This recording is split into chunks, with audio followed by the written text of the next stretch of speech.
We had a band creative day a couple of years ago where we wanted to look at things we could work on that were fresh for the whole new band. I saw this vision of an old house with mirrors, and it made me realise, from having thought about the need to think about this mental health issue, that it was something to do with that, and I went away and started writing the first song to do with the house with the mirrors, and it just seemed to suggest the next step, and so I kept on writing and writing the next part of the story, and it ended up, I think there's 14 songs that tell the whole of that story.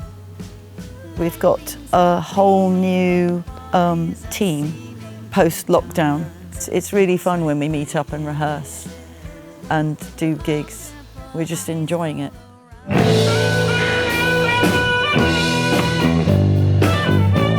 Stevie Mitchell is a really talented, I think originally she was a sax player, but she also plays flute and cello really brilliantly. She plays cello in orchestras and she sings as well.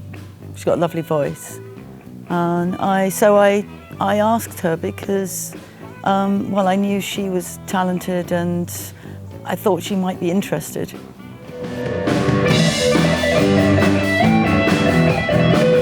So Piers I've known for a number of years, and he's a very good friend and a good team member, and he's a bit of a dark horse with his electric guitar playing. I think he doesn't realise how good he is, and he has some very interesting effects that he uses with all his pedals.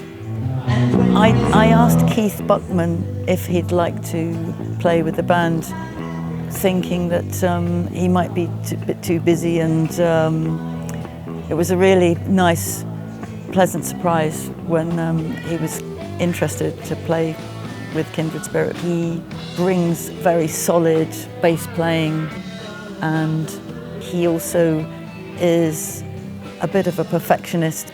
Paul Austin wasn't somebody I knew, but he's a friend of Keith's, and he's really brilliant, a fantastic drummer that's able to play all these strange time signatures very easily. He has his own recording studio in a very quiet, beautiful back garden. So we feel really blessed. The characters are part of a Alice in Wonderland type adventure that occurs after you have escaped from a psychotic episode, being chased by these shadowy creatures, and you dive deep into your own mind and embark on this journey, trying to follow a path which encounters all these obstacles. The characters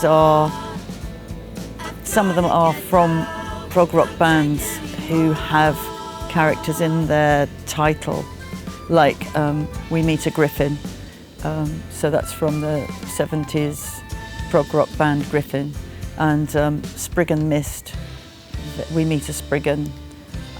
So there's 4 of those characters, and members of those bands have all said that they would perform on that track that is about their character.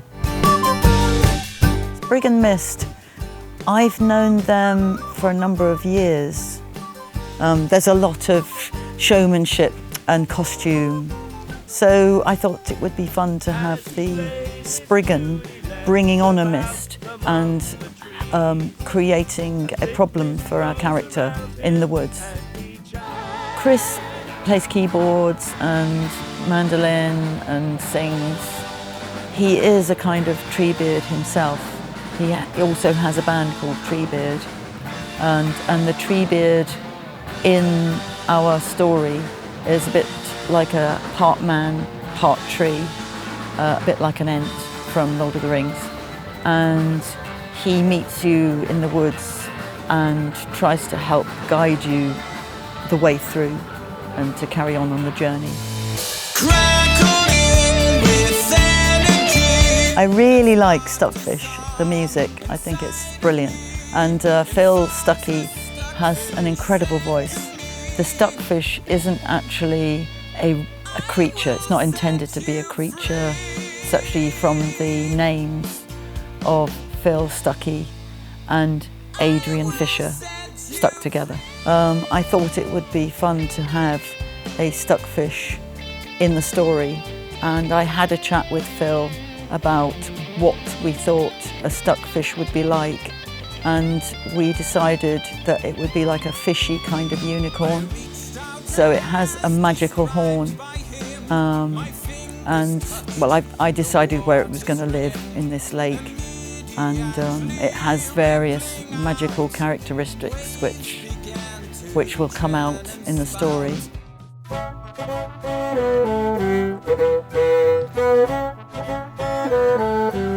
So we've got Brian Gulland from Griffin, and I thought it would be good to have an actual griffin that set a test for you.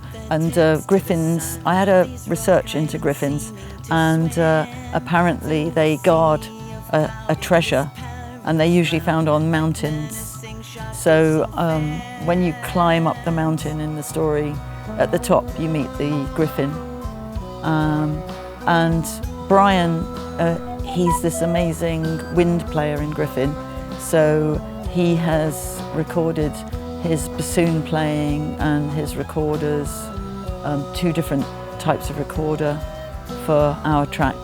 And I've tried to make the track sound a bit like the character of the bands that they're from. So the album, it's going to be a digipack with 6 panels, an extensive booklet with illustrations and all the lyrics, and the journey is done like a map, so you can follow it through. We're working very hard. We're currently mixing the tracks, and once they're mastered, we expect to be ready to release the album this summer.